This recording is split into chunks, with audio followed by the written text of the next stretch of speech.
Je vous retrouve une fois de plus pour l'essentiel de l'actualité. Sans les députés de l'Est, l'Assemblée nationale a prorogé le jeudi 19 septembre 2024 pour la 92e fois l'état des sièges au Nord Kivu et à Ituri. Nous serons en direct dans l'actualité du jour avec l'élu de la ville de Goma, Eric Bwanapoua.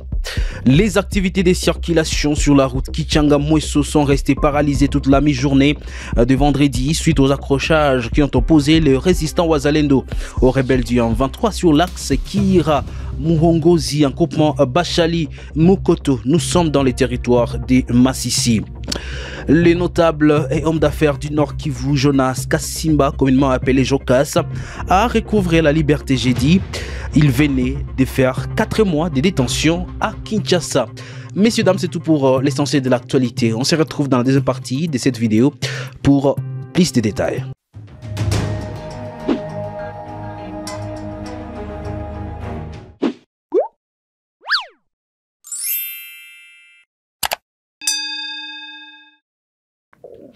D'abord, cette question qui fait couler beaucoup d'encre, des salives, la prorogation de l'état des sièges sans les députés de l'Est. Il s'agit bien évidemment les députés du Nord Kivu, du Sud Kivu et de l'Ituri. Ces derniers sont sortis de la salle de plénière en signe de protestation après adoption de la motion d'ordre du député Augustin Mulumba Kanza qui avait sollicité que l'examen du projet de loi sur l'état des sièges ne s'efface sans débat.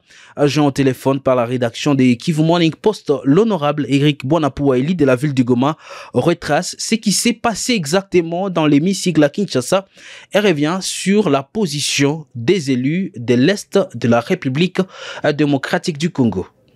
Honorable, bonjour. Bonjour. Hier à l'Assemblée nationale, on a quand même senti la volonté des députés de revenir sur l'état des sièges.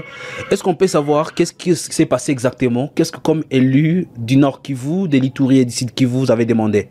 Comme vous le savez, nous sommes dans une période au Nord Kivu où il y a le pouvoir de l'état des sièges, c'est-à-dire ce sont les militaires qui dirigent le Nord Kivu et la province de l'Ituri.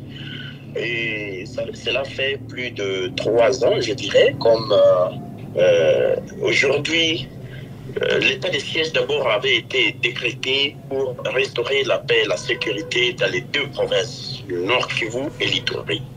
Fort malheureusement, la population du Nord Kivu, la population de l'Ituri, qui est en train de décrier l'insécurité grandissante qui est en train de se visser sur les 2 provinces, c'est ainsi que il ne cesse d'alerter le député ou leur légitime élu du peuple.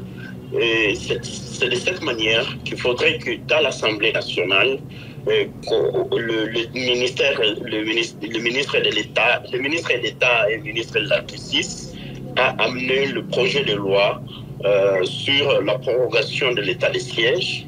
Et il faudrait que le député passe directement au vote. Et pour nous, nous festigeons d'abord la première chose, c'est que quand on appelle une loi, un projet de loi, ça suscite d'abord un débat sur ce projet de loi et qu'on passe après à l'adoption de cette loi. Fort malheureusement, ça n'a pas été le cas, où le premier vice-président, bien sûr celui qui a présidé la séance plénière, et a passé directement à l'adoption de la loi sur l'état des sièges ou sur la prolongation de l'état des sièges sans qu'il n'y ait aucun débat. Alors qu'il faudrait donner la parole à tous les députés pour que les députés donnent leurs avis. Que normalement, il faudrait que pendant les débats, qu'on puisse d'abord évaluer la situation sécuritaire sur la province du Nord Kivu et de l'Ituri. Malheureusement, ça n'a pas été le cas. Et c'est comme ça que les députés du Nord Kivu et du Sud Kivu ont pris l'engagement de claquer la porte. Et ils ont eu le soutien des députés du Sud Kivu et quelques autres députés des autres caucus ou des autres provinces. C'est pour cela que les députés ont demandé qu'à la prochaine, soit à la prochaine occasion, donc à la prochaine prorogation de l'état des sièges, il faudrait qu'il y ait un débat, qu'il y ait l'évaluation, et surtout pour que les députés qui sont venus récemment à l'Assemblée nationale comprennent d'abord la situation sécuritaire au Nord Kivu et qu'ils votent la prorogation de l'état de siège tout en sachant ce qui se passe. Allez voir le député de l'Équateur, le député de Sankourou, de Kasaï, ne connaissent pas la réalité du Nord Kivu. Mais on les pousse forcément à voter pour la prorogation de l'état de siège, sans qu'ils ne connaissent la situation sécuritaire du Nord Kivu. Comme vous le savez, aujourd'hui, le M23 qui sont en train d'avasser progressivement et occuper les territoires sur notre étendue de la République démocratique du Congo. Il y a le ZADF Nalou à Beni, dans la partie nord de la province du Nord Kivu. Il y a le Codeco dans le territoire de l'Ituri et surtout la situation sécuritaire qui reste une chose qui n'est immaîtrisable.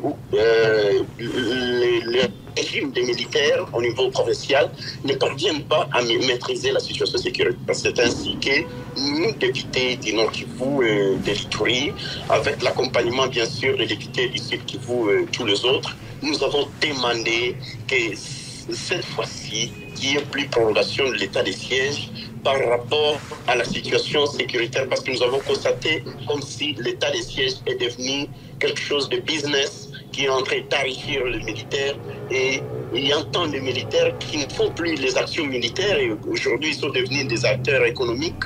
Et donc pour nous, nous voulons qu'on remette le régime des civils pour que les civils eux-mêmes gèrent l'administration de province, ainsi que le militaire s'occupe des opérations militaires. Honorable, la démarche semble être la même avec la législature passée. Si vous ne trouvez pas gain de cause, qu'est-ce que vous allez envisager faire? Moi, je crois que notre présence au sein de l'Assemblée nationale n'aura pas de sens d'être là, parce que, évidemment, je crois qu'il n'y a pas de sous-députés au niveau de l'Assemblée nationale et des députés au niveau normal.